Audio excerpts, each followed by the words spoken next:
Good morning, class 10th.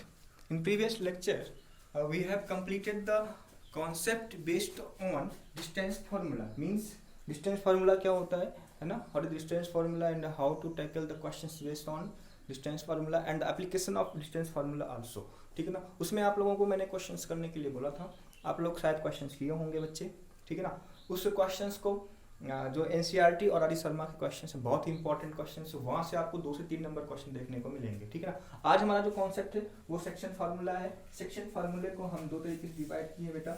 एक है internally, ठीक है ना, एक है इंटरनली, ठीक है ना, दूसरा है एक्सटर्नली.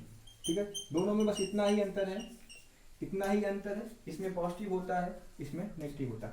कैसे आएगा वो मैं आपको समझा दे रहा हूं. देखो, अगर एक हमारे पास लाइन है ए बी, ठीक है, प्रूविंग पे नहीं जाएंगे, हिट करेंगे सीधे कॉन्सेप्ट पे और क्वेश्चंस पे. ठीक है ना? अगर मान लो कोऑर्डिनेट ऑफ ए क्या हो गया, x1 y1 हमने ले लिया, और कोऑर्डिनेट ऑफ बी हमने क्या लिया, x2 y2 ले लिया. ठीक है ना?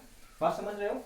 तो एक ऐसा पॉइंट P, एक ऐसा पॉइंट P जिसका कोऑर्डिनेट क्या है बच्चे, xy है. ये पॉइंट P जो है लाइन को m/n में डिवाइड कर रहा है. ठीक है ना? m/n में डिवाइड कर रहा है इंटरनली. हम इंटरनली की बात कर रहे हैं. ठीक है ना? आपको लिखना है late a x1 y1 and b x2 y2 are 2 points, and a point P, and point P, ठीक है ना, point P xy divides the line in ratio m upon n or m/n internally. Then हमें इस x की बात करनी है. देखो, इसको आपको क्या करना है, बात समझो पहले. अगर इसका कोऑर्डिनेट लिखना है, पॉइंट P का कोऑर्डिनेट लिखना है, तो क्या करोगे बच्चे, देखिए m x2, ये भाई साहब गए इसके साथ. हम x की बात कर रहे हैं तो x का ही कोऑर्डिनेट की बात करेंगे, plus n x1 upon m plus n. ठीक है ना? वहीं पे y की बात कर लें, y इक्वल टू सेम चीज, m y2 plus n y1 m plus n. ठीक है ना? तो ये क्या है, ये this is formula to how to find the point P on the line having the ratio m/n. ठीक है ना? क्वेश्चंस बहुत ही आसान है, बहुत ही क्या कहते हैं उसको, बहुत ही नॉर्मल सा है. ठीक है ना? उस पर हम क्वेश्चंस करेंगे. ठीक है ना? आई होप आपको ये बात समझ में आ गई होगी. दूसरे की बात कर ले. यहाँ देखो, अगर यही चीज पॉइंट बाहर जा रहा है, एक्सटर्नली की हम बात करें, P यहाँ पे है, P यहाँ पे है, तो ये जो हमारा रेशियो होगा बेटा, ये AP जो होगा हमारा m होगा, और PB हमारा जो होगा n होगा. तो यही फार्मूला क्या बन जाएगा, इंटरनली की बात कर रहे हैं, इंटरनली की बात खत्म हो गई, एक्सटर्नली की बात कर रहे हैं. तो एक्सटर्नली में यही फार्मूला ये हो जाएगा, x equal to mx2 minus nx1. I hope आपको बात समझ में आ गई होगी. सेम कॉन्सेप्ट है, सेम फ्रेम ऑफ रेफरेंस है, बट इंटरनली में हम पॉजिटिव लेंगे, एक्सटर्नली में हम नेगेटिव लेंगे. ठीक है ना? y इक्वल टू क्या हो जाएगा बच्चे, my2 माइनस ny1 और n माइनस 1. ठीक है ना? तो ये हो गया एक्सटर्नली, ये हो गया इंटरनली. ठीक है ना? आई होप सेक्शन फार्मूले का 2 पोर्शन आपको समझ में आया कि अगर लाइन इंटरनली है तब क्या होगा, एक्सटर्नली है तो क्या होगा. आइए नेक्स्ट जो है, इसी में अगर हम बात कर लें, अगर भाई m इक्वल टू n हो जाए, मतलब क्या हुआ यही समझो, m इक्वल टू n हो जाए, m इक्वल टू n हो जाए. मान लो यही चीज है, यहाँ पे मैं एक और बना दे रहा हूँ, ये हमारा a है, ये हमारा b है, ये हमारा p है, m n. अगर m इक्वल टू n हुआ, इसका मतलब ये हुआ P is a mid point, P is a mid point. तो मिड पॉइंट केस में क्या होगा, देखो आप यहाँ पे x1 plus x2 upon 2 y1 equal to y1 plus y2. This is the formula when point P is a mid point, is a mid point. आज इस पे हम लोग क्वेश्चंस कैसे करेंगे, किस प्रकार का क्वेश्चन पूछा जा सकता है. अभी 2-3 क्वेश्चंस कराऊंगा, आपको अपने आप समझ में आ जाएगा कि भाई क्या मतलब होता है. ठीक है ना? ठीक है ना। एक आइए क्वेश्चन करते हैं, फाइंड द कोऑर्डिनेट। क्वेश्चंस की बात करें, क्वेश्चंस 2-3 करोगे अभी अपने आप समझ में आ जाएगा what is the meaning of section formula. This is nothing only to find the point when the two point divide the line segment in the given ratio. Question हमारा ये देखिए, क्वेश्चन की बात करें कैसे क्वेश्चन करोगे इसमें, फाइंड कोऑर्डिनेट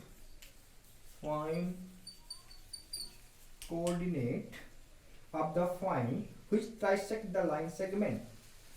ट्राइसेक्ट की बात कर रहा ना, which trisect the line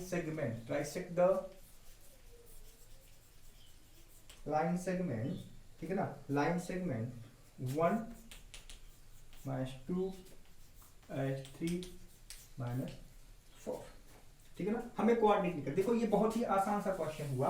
trisect की बात कर रहा है, ये हमारे पास A हो गया, ये हमारे पास B हो गया। बात समझने की कोशिश करो, ये हमारे पास हो गया 1 - 2 x1 y1, ठीक है ना। ये हमारे पास हो गया B का कोऑर्डिनेट क्या बेटा 3 - 4, जो क्या दे रहा है x2 y।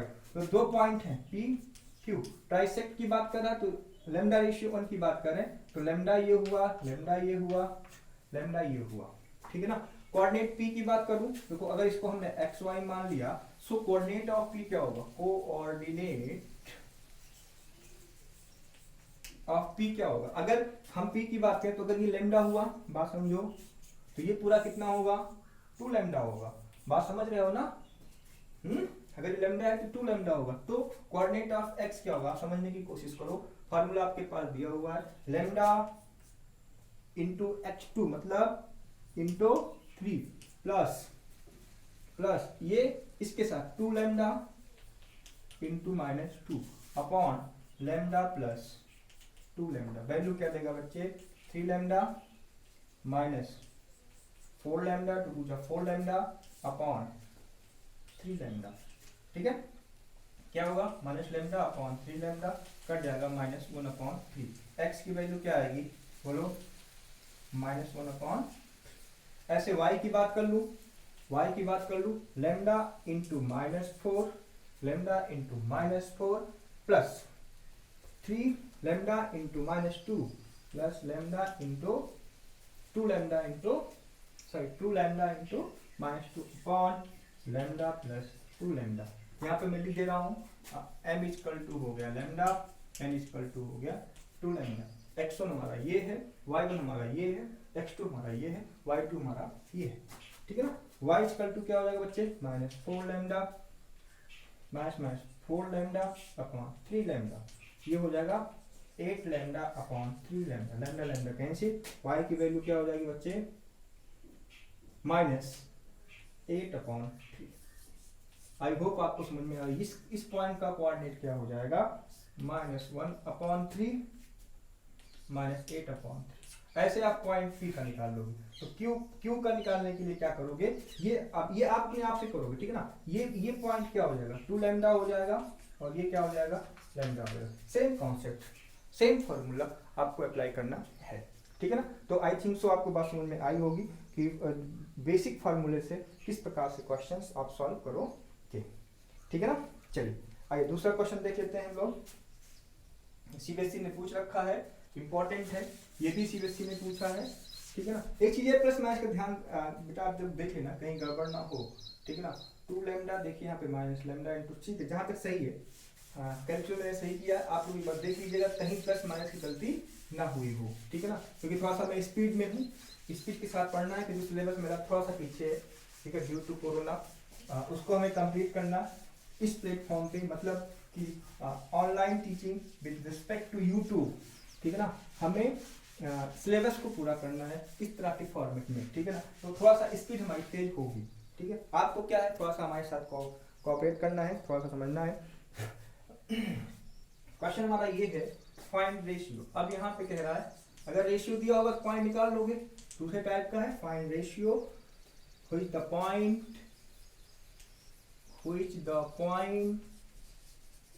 ठीक है ना, -3p, ठीक है ना। Divide the segment of the point -5 -4, ठीक है ना, एंड माइनस 2 3, ठीक है ना। Find the ratio in which the point this divide the line segment joining the point, find the value of P, find P. Important question है, इसको CBSE ने हर साल किसी ना किसी फॉर्मेट में पूछा, सीबीएसई ने हर साल एवरी ईयर, ठीक है ना, इस तरह के क्वेश्चंस को डाला हुआ है, ठीक है ना। तो इस चीज को आपको ध्यान रखना है, क्वेश्चन कैसे करोगे, ठीक है ना, सोल्यूशन कैसे करोगे देख लो। लाइन बना लो समझने के लिए, ये लाइन हो गया ए, ये हो गया बी, इसका कोऑर्डिनेट क्या भाई -5 -4, मतलब क्या हुआ x1 y1, इसका -2 3, ठीक है ना, -2 3, इसका कोऑर्डिनेट क्या हो गया x2 y2। ये पॉइंट है, मान लो P वहां पे दिया हुआ, तो P -3P, स्मॉल p लेते हैं, ठीक है ना। दिया हुआ में P भी निकालना है और ये पॉइंट P किस रेशियो में डिवाइड कर रहा है लाइन सेगमेंट को, ये भी निकालना है। तो देखिए लेट स्टार्ट करते हैं, let point P divide the line segment, ऐसे आपको लिखना पड़ेगा, divide the line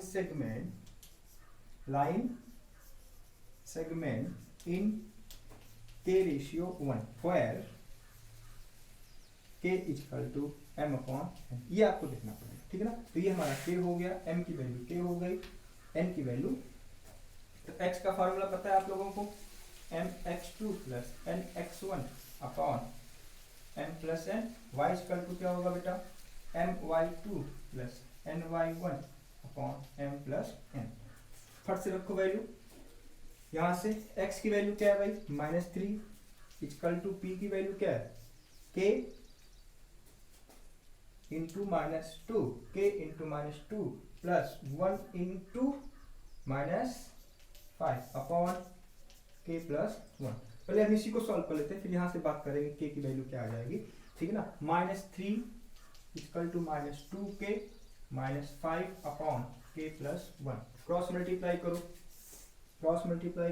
-3k -3 equal to -2k -5, इसको सॉल्व करोगे, ये बाई साइड इधर आएंगे, तो -3k प्लस 2k, k हो गया है ना, -5 प्लस 3 -2, k इक्वल टू क्या आया 2, k इक्वल टू 2 आया। तो यहीं से आप देख लो m अपॉन n, मतलब क्या होगा 2 रेशियो 1 आ गया, ठीक है। तो यहाँ से रेशियो निकल गया, k की बात हुई तो 2 रेशियो 1। हमें क्या निकालना, p निकालना, तो p निकालने के लिए हमें इस फार्मूले का यूज करना पड़ेगा ना, y की बात करनी पड़ेगी। देखिए कैसे बात करनी है, y की वैल्यू क्या हो गई बच्चे p इक्वल टू y की वैल्यू p, m मतलब k इंटू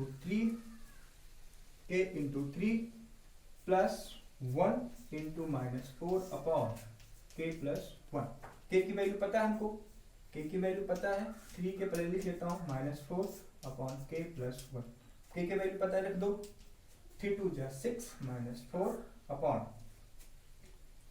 3 2 जा 6 -4 अपॉन 2 प्लस 1, मतलब क्या हुआ 6 -4 2 अपॉन 3, दिस इज p, ठीक है। तो अगर आपको इस तरह के क्वेश्चंस पूछता है on the basis of section formula, go through RD. Sharma, आपको सेकंड एक्सरसाइज में नंबर ऑफ क्वेश्चन दिखाई पड़ेंगे, कितने नंबर ऑफ क्वेश्चन दिखाई पड़ेंगे, जिससे कि आपको यह बात समझ में आ जाएगी किस प्रकार के सेक्शन फार्मूला को हमें टैकल करना है, ठीक है ना। ऐसे ये क्वेश्चन हम आपको दे रहे हैं, आप लोग क्या करोगे करना, ठीक है ना, या मैं करके दिखा रहा हूँ आपको, बहुत ही अच्छा क्वेश्चन, ये सारे क्वेश्चन इंपॉर्टेंट है बेटा जो हम करवा रहे हैं, है ना। अभी तक सीबीएसई ने पूछ रखा है ना, आगे क्या करेगी ये नहीं पता, क्योंकि अभी कोरोना को लेके कोई भी चीज डिसाइड नहीं है किस प्रकार का सिलेबस रिड्यूस होगा, कैसे क्या होगा, लेकिन हमें क्या करना है, हमको पूरा का पूरा सिलेबस पढ़ना है। बड़ी सिंपल सी बात, हमको क्या करना है, पूरा का पूरा सिलेबस पढ़ना है। तो एक क्वेश्चन ये है, क्वेश्चन इंपॉर्टेंट क्वेश्चन है, लिखो आप लोग, point P divide the line segment,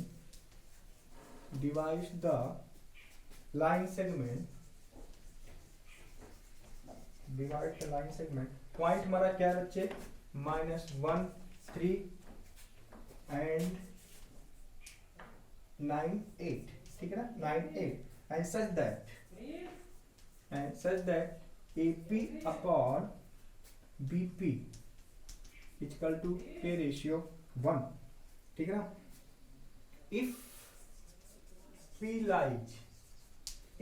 lies on the line x minus y plus 2 is equal to 0, find k। ये important question, most important question, same question लेके चलना है। ये देख लो, आपको मैं बता दे रहा हूँ, हिंट दे दे रहा हूँ, आपको सॉल्व करना है। कैसे करूँ? ये पॉइंट P हो गया, k रेशियो 1 में डिवाइड कर रहा, इसका कोऑर्डिनेट हमने x y मान लिया, ठीक है ना। ये आप निकालोगे, this point has been find out from yourself, कर सकते हो, किया जा सकता है, कर चुके हैं, ठीक है ना। तो ये हमारे पास होगा -1 3, मैं आपको समझा दे रहा हूँ, करना आपको है। b हमारे पास क्या है बेटा 9 8, ये कोऑर्डिनेट कर देगा x2 y2, ठीक है ना। यहाँ से कोऑर्डिनेट p निकलेगा, ठीक है ना। हमको k निकालना है, तो यहाँ से देखो हमारे पास ये पॉइंट निकलेगा, और ये पॉइंट कहाँ लाई कर रहा है, ठीक है ना।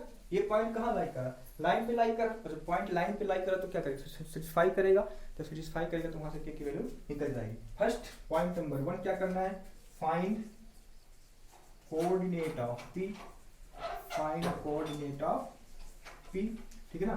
दूसरा पॉइंट क्या करना है, आपको ये निकालना है, निकाल लोगे सेक्शन फार्मूले से, since p lies on the line, p lies on the line, ठीक है, therefore it will satisfy